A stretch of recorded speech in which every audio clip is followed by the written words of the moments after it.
This is House Planning Help episode 218. Hello there, I'm Ben Adam Smith, and this is the podcast for you if you're interested in self-build, because I'm exploring what houses we should be building in the 21st century and trying to break down the major roadblocks that may get in our way.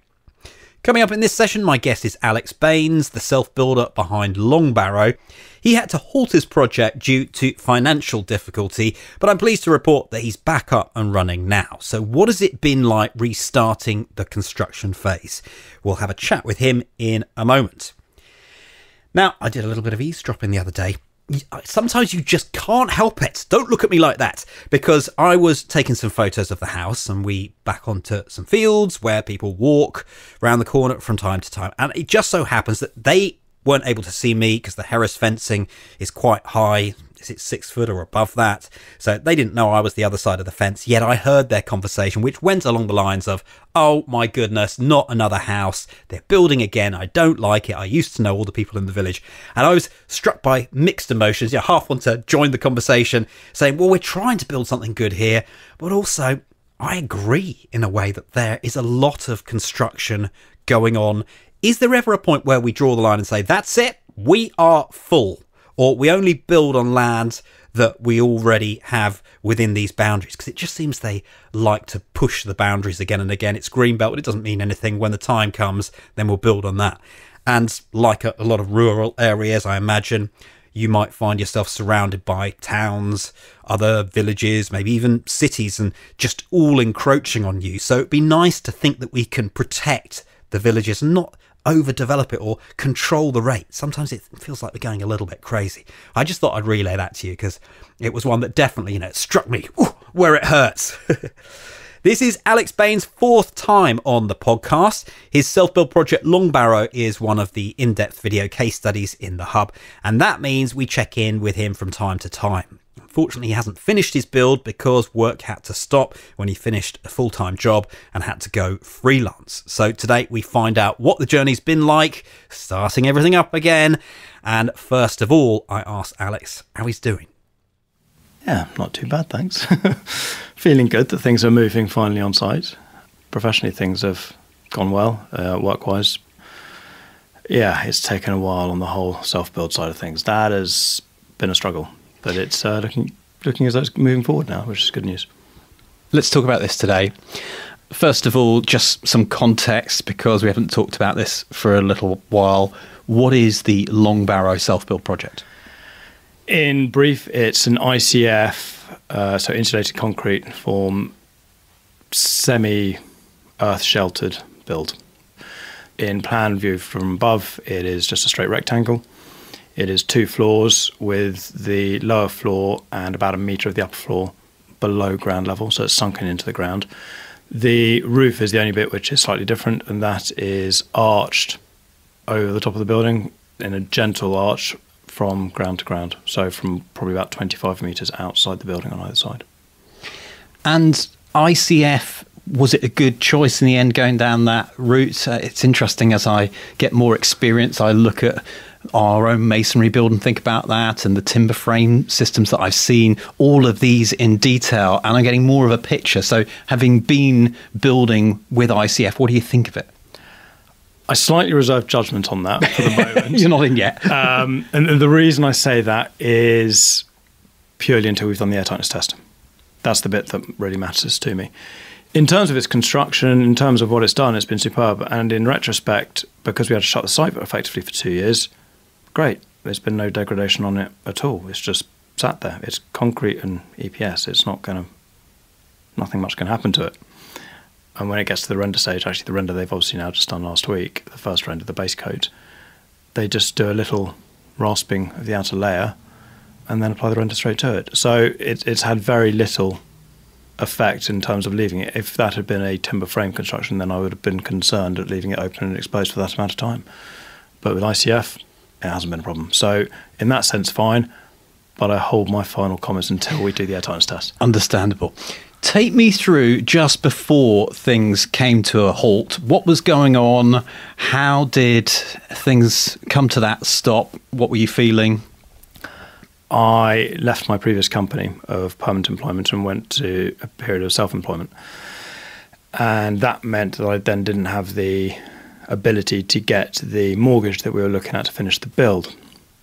Now, originally planning for the build, that wasn't a problem because the build would have been watertight and airtight with the finance that we had. But there was, people may remember, a complication with our excavations and an extra cost involved at that point, which meant we didn't have that money available towards the end of finishing the airtight, watertight structure. So in essence, we stopped much earlier than when that money ran out. Before the windows went in and before the render went on purpose, even though we could have afforded the majority of that, like 90% of that, we stopped at that point because we knew that there would be no degradation of those items that were left on site for whatever period of time it was. If we'd had put the windows in and we hadn't finished the render, well, then they'd have been subject to water getting in and destroying the sort of the internal timber frame of the windows. If we'd done the render and not completed the windows, you'd have had water coming in through the window reveals and being locked into the building behind that render. And obviously for us, we needed it to just let water go through and then straight back out again.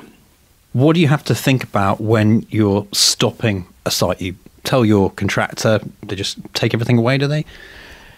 So with our contractor, we set up what we were going to stop, what point we were going to stop at. We effectively did a sign-off of all the bits of work that had been done to that point. And we went through a checklist of saying this was agreed, this part of the contract was complete, this part of the contract was complete, this part of the contract was not complete. And a step-by-step sign-off for those items. So they knew exactly what they could deal with. If there was damages to those items that had been signed off whilst they're away, that would have been my particular problem. Those items that hadn't been done, not an issue. There's an extra complication later on when we restart for the damages slight issue, but essentially you agree all the points to where you are and then they leave site. So you say, yes, we feel that this is completed, because we had the money to complete various sections that we stopped at exact points. We didn't just stop halfway through doing the installation or halfway through doing this. We had very finite stop points. Are they under any obligation to start back up again, or when they stop and you sign everything off, that's it? We were very lucky in terms, lucky is the wrong word. We had an experienced architect who drew up a pretty good contract for us. And actually we used a JCT contract. In there was very little in there in terms of timing, because when you're working on a site and you're doing anything, my experience has been that you've got one thing that can give out of time, cost and quality. And to me, quality and cost were non-movers, so I always had to accept that time was going to be a mover. So we specifically didn't have items in that contract regarding to time. It was regarding completion, quality and cost. So they had to finish the job. They were contracted to finish it. What I'm not sure about is what the pause contingency was in there. I don't think there was much, because we paused at a particular point, not halfway through any particular item being done. We paused in between specific contract items. So it was just a question of, don't start the next contract item, you start that when we ask you back on site. Anything else that needs to be shut down on site, or does that pretty much have it covered now? I suppose the only other thing to consider is those items that I was responsible for myself outside the contractors, and in my particular case, I was responsible for doing the scaffolding. Now, the scaffolding actually stayed on site for another 4 months because they were expecting to come back, and I was expecting them to come back in that period of time. It didn't happen, so after 4 months, I had to take the hit on a bit of extra cost on the scaffold and then got that off. Then we had the extra hit in terms of setting it all up again when they restarted. So that budget has been quite nasty. That has hurt us, the scaffolding.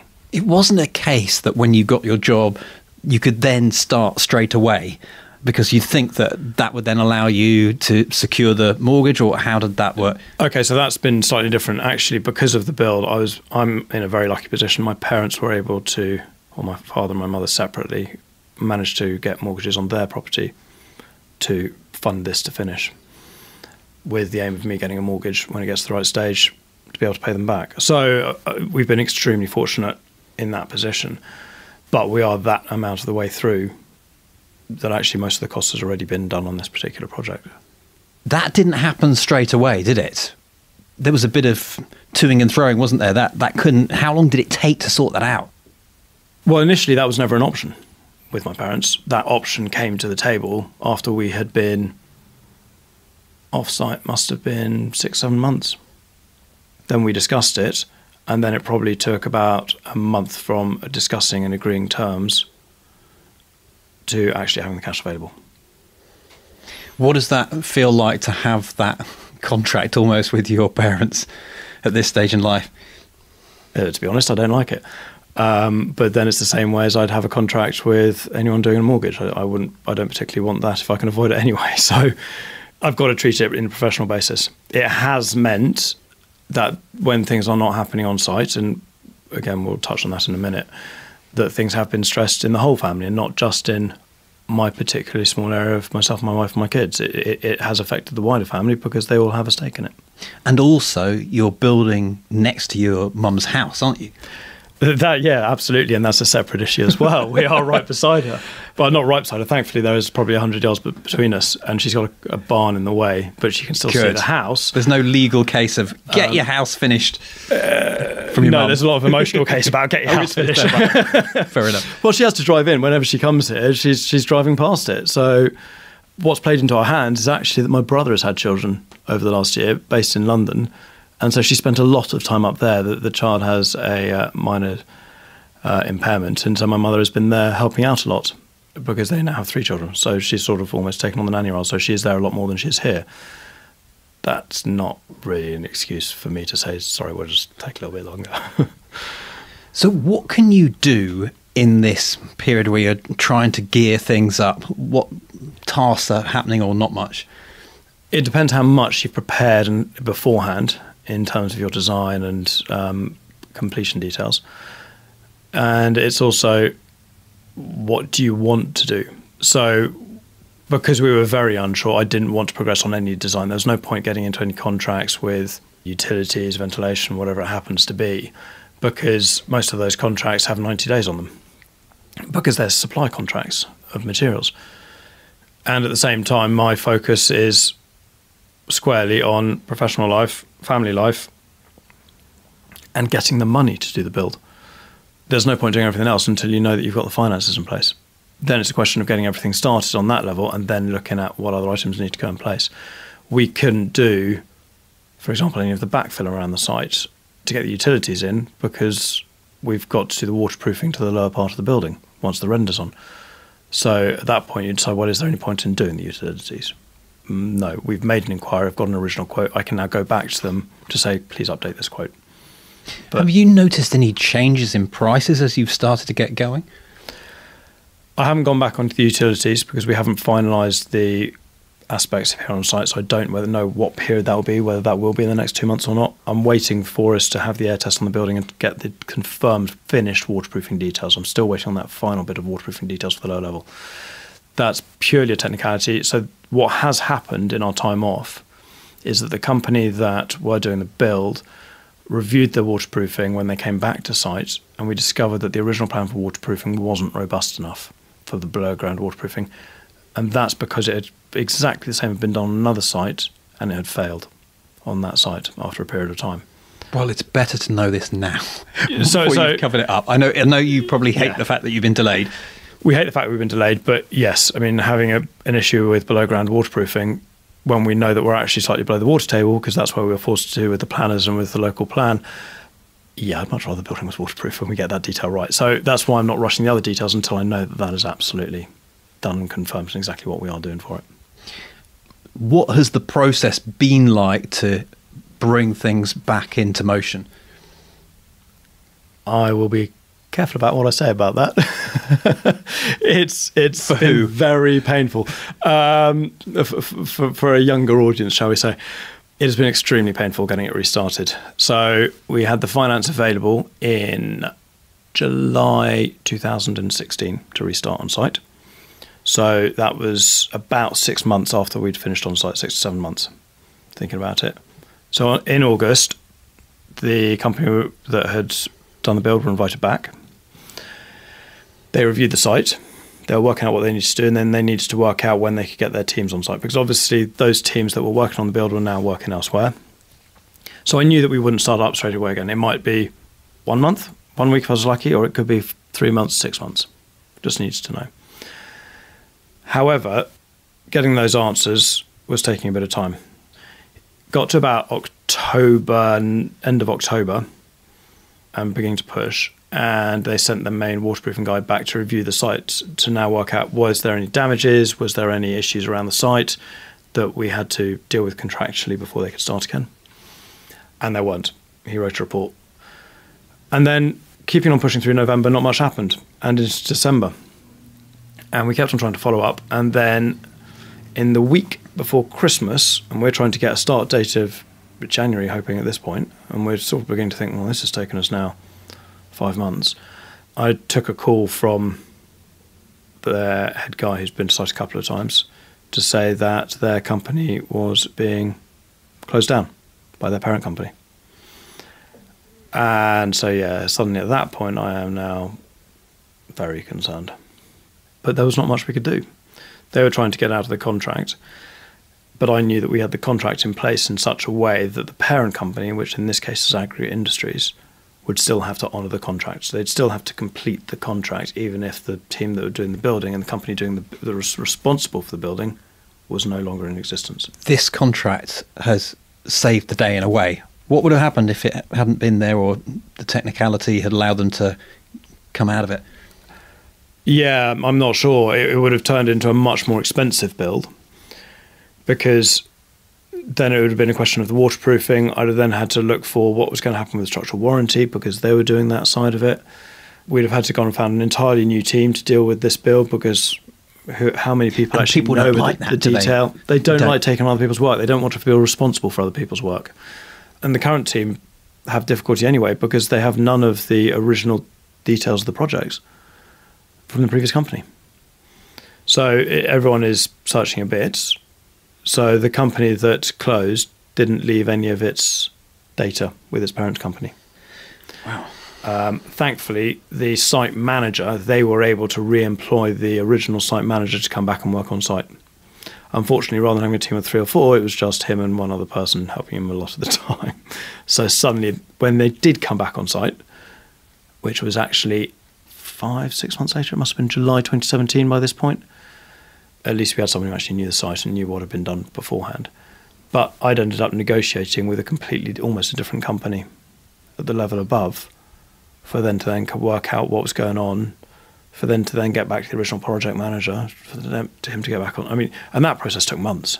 So I started speaking to them in January, after the previous company had closed in December, and they came back to site in July, August time. So you can see it takes time, and it took a long time and a lot of waste. And obviously for us, we're still spending money on rent. That to add in any other factors that someone in this situation might not appreciate. I'm sure every case will be different. Yeah, so the factor you've got is cost of finance, cost of ancillaries like rent and everything else. What does your contract say? And the other one to be very aware of, and which I've had to be careful with, is your site insurance and your third-party liability insurance, because it is likely that that will have expired in that period of time. So you've got to make sure that they are still in place, or they will go on through the build. Bearing in mind that if you have a site, even if it's closed and shut for a period of time, if someone was to climb onto site and fall down a hole and break their leg, you are still liable. So you have to maintain that throughout that entire period. And that's probably the other thing just to keep a little eye on. When did things start again? They started again last August, July, August. And it started off by coming in, clearing up. There was a bit of damage from the previous winter in terms of there had been flooding with the pumps had stopped and the electricity on site had stopped. And it had ripped off a bit of the external waterproofing that was originally there, at the point that we found out that obviously that waterproofing was redundant and wasn't going to be used anyway. So actually it got ripped off even further in the end, rather than just partially ripped off by the flood. And they then had a couple of guys just gently repairing that, smartening it up and getting it ready for the render and the final covers. So they must have spent 2 months just doing that. So we were trying to push, but everything was going incredibly slowly. Then it got to October, November, and by that point I'd been pushing on a almost weekly basis to say, we need the details, I want to order the windows. We were ready to order the windows, but we knew the windows would come, it would be in 8 to 12 weeks, and then we'd want them straight onto site to be installed. And nothing was happening. Details weren't being confirmed, and it got to November, December, and I just swore and ordered the windows. And that's a complication. The windows are difficult on this particular build with different angles, etc. But the windows were ready. But actually, they stopped in November and they didn't come back until a few weeks ago because the render details and the waterproofing details hadn't been confirmed. And so it's sort of, well, I can't put the windows in until you render the building, so you need to render the building. And they hadn't been able to find the right team to render the building because the render was the original requirement for that part of the building. And they needed to make it waterproof and airtight. And it's sort of, I'm not putting windows in until it's waterproof. And actually, so it all suddenly started to happen a week and a half ago. And all of a sudden, we've now got a base coat rendered building. That's all we need for waterproofing. The windows are going in this week. A fair bit's going in today, and I suspect most of them will be finished by the weekend. May 2018, just so we put a time, May 2018 at this particular stage, yeah. So I suspect now that that's going ahead, I've had meetings with ventilation companies in the last couple of weeks. I'm waiting on the final waterproofing detail because then what I'll be doing is going to the main landscape, the landscape contractors, I suppose, that we used originally for the dig out to get them to do the backfill. But I can only do that once I know exactly what we're doing with waterproofing. That backfill will also allow us to start doing the utilities. So as soon as I know that, I can get ahead with both the backfill and ordering the utilities to get everything internal to the building. Because the utilities come in above head height on that ground level, don't they? They do, exactly. So that part that is below ground, there's no point bringing it in at the bottom of the building. That would be 4 metres below ground level. So they come in at above head height on the below ground floor level. Since starting my own build, I really appreciate what it has meant to you to dig down this far. It's crazy. You're in open countryside here. It's slightly ridiculous, it has to be said. It's the requirements of the planning. It was the design aspects of what the local village wanted. Was that a good route? Oh, that was the only way to get planning permission. We've been here before. Yeah, we have, exactly. It was the only way to get planning. It was an interpretation of at the time, the new national planning policy, which I disagreed with, because they said it was an extension of a previous policy, which meant you had to have a large building for the plot of land. And sort of, well, that is mad. But as such, we weren't allowed to build a normal size 3-bed house / 3.5-bed house, which is what we were looking at. How far are you looking to take this now? We know finance is an issue. We know you've got finance, but it's a big house. There's still a lot to do. Those windows are going in nice and speedily. What next? What next versus how far? What next? I can answer. Do that one first. As we've said, that is the waterproofing, the backfill, the utilities, the ventilation systems to the inside. So suddenly we've got a working building, shall we say. After that, we'll work on, to a certain degree, the first fix, and that's going to be only the upper floor at this stage. Because of the delays, things like rent, there's going to be a discussion about damages on the site, liabilities. So damages? I thought there weren't. So there's the damages from the flooding. There was a bit of that, and there was the clean-up process that the company had to do from that. Now, they could theoretically charge me for that, although my argument is, hold on, when you first came to site to verify this, there weren't any, and you have verified this yourself, and you were meant to come on site, and instead you came to site 7.5 months later with no excuse as to what was happening. And you told me that waterproofing was going to work, and it didn't, and you've proven that it's not going to work on other sites. So most of that delay has been you coming up with waterproofing details. That's why we've been sitting around from when they first turned up on site over a year ago to why the render and stuff is only being done now. So that was not my delay. I've had that finance in place for 1.5 years. But there may be discussion of costs there. And there are other items that are going to potentially cost more. As we said, utilities, well, my original quotes for that is from 2.5 years ago. So all those items could cost a bit more. Plus, we've had 2 years of rent. Well, that's a significant hit. We've had the extra hit on the scaffolding that we discussed earlier. Scaffolding being taken down, so there's the actual rental for an extra 3 or 4 months. Then the scaffolding having to be put back on site. Well, that's a whole new cost of scaffolding, which wasn't in the budget. So that's 4.5, £5 of scaffolding at least. So all of those things, how far we're going to go, I don't know. So the aim is, at minimum, get a certain amount of first fix upstairs, get bathroom in place, get the ventilation system in place, get the kitchen to a certain degree in place. So make it a usable building. When you say first fix, will that have a level of partitioning and so forth as well? Because you haven't mentioned that you're sorting out your rooms first. Yeah, it will have. So when I mentioned first fix, you'll know where the partitions are. And depending upon the type of partition and locations, if it is timber frame, some of those timbers may be in place. There is an option that we may be using a slightly different system. So only some of them might be in place, not all of them. When I say first fix, at the moment, we are looking predominantly at making sure we've got the electrical lines, the control lines, the water lines, the heating lines into the right place. Not necessarily connected up, but in the right place. What we do have to do on the upper level is create the false floor. So we will put in this flooring system to allow us to do that.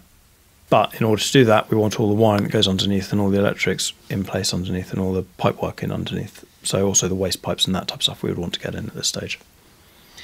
How do you feel about the project and your home? Yeah, I've had to split it up emotionally now. And I think that's also what's happening with the rest of the family, is that the process has obviously been very, very challenging. So we are now looking at, I'm trying to mentally break the process being awful and not associate that with, I just hate the whole thing and I hate the building. It's definitely caused a bit of love lost for the building as it stands. But it's in a wonderful location. We do love it here. I've lived here for 20 odd years. So thankfully I've sort of got that to fall back on. So the hope is that once the building is there and we are in, we look back on the period as, well, it was difficult. And the love lost was the process and that methodology rather than the end game as disaster. Well, I want to thank you again for being open about all this, because I know it's going to help someone who's either heading for this and just thinking, oh my goodness, you've dealt with it really well. I know there have been some low moments, which you don't need to tell me. That's fine. But you'll come out the other side. Just keep on going. It's lovely to see the progress. That must give you a bit more inspiration and build, because I've noticed your confidence levels and your energy, they're down a bit. They're not normal, Alex. I need them back. Yeah, hold on. The energy levels is not to do with the bill. That's to do with the kids waking me up the last 3 nights at 4 a.m. Me too. Exactly. My kids, every struggling 2 or 3 hours. But the emotions are definitely up now. We've been talking about what's happened in the intervening period. If we put that to a side and we talk about this week, the emotions are fundamentally different. We've had render go on this week. We've had windows go. Suddenly you can see huge changes. So this is probably the quickest changes of anything that we're going to get to see probably over the next period until it's finished. Because once you go inside, it's a lot more difficult to see those progress. You'll see wires going in, you'll see internal partitions going up. But this affects the whole fabric of the building, the look of the building, the difference between walking into something that is watertight and airtight. So this week has made an enormous difference. It's just that there is 2.5 years before that, which is slightly more challenging. Have you learnt anything about either the process or yourself during this time? I suppose it's still too close to really see what I've gained from it at this stage. I think once I look back on it and have a look at it, the reason I say that is I'm working on a lot of different passive house sites all the time. And I get to see situations and challenges on all those sites regularly. So how much of that has come from learning on those sites? How much has it come from learning on these sites? How much is it about learning about what I can emotionally deal with? I think when it comes to that final part of what can I emotionally deal with, I'm not going to know that until we're finished. You've got to be realistic about it. Thankfully, because I see the other sites, I get to see what there is, and I can be a lot more realistic about it. I suspect it's 10 times more difficult for my wife, seeing it from the outside, who's not involved in the industry, who's just seeing things not really going forward, who's always just coming up with, you've just told me there's another problem. Because being passive house, I've got to find the issues and then resolve them. But that means finding issues. And then if I then mention that there are problems, that's a negative thing. And with a passive house, until you are airtight, watertight, and you've been told by your airtightness expert that actually that first item is airtight, you haven't got anything tangible to say, yes, we've got a success. Up until that point, it's detail. Good luck with the test. We'll obviously catch up again. How have the kids been through this, or does it not really affect them? The kids are 3 and 5. They run around all over the place. Yeah, that doesn't hasn't touched them in the slightest. That's something at They least. love it. Alex, thank you very much. That was cool, Ben. Good to see you again. Head online to take a look at the show notes for this session. You'll find them at houseplanninghelp.com/218. You can review the main information. We got some photos of those windows going in. Yes, well done, Alex at Long Barrow. And if you've got a comment or you'd like to ask a question, we encourage you to scroll down to the bottom of the show notes or tap us up on social media. We'll link to Alex on Twitter. I'm there too, and various other outposts. houseplanninghelp.com/218. If you've enjoyed today's podcast, then we invite you to check out The Hub. It's the essential resource for you if you're building an eco home in the UK, whether you're looking for land, developing house designs, or submitting a planning application. We're here to help you make steady progress. We've got an extensive course library, in-depth video case studies, we've mentioned that today, Long Barrow being one of them, monthly progress calls, and a supportive community to help you along the way, sharing what they've learned and cheering you on as well. The Hub is the perfect place for you if you're looking to create a healthy, comfortable, and energy-efficient home. Get more details at houseplanninghelp.com/join. Thanks for listening today. I'll catch up next time. The House Planning Help podcast is produced by Regen Media, content that matters.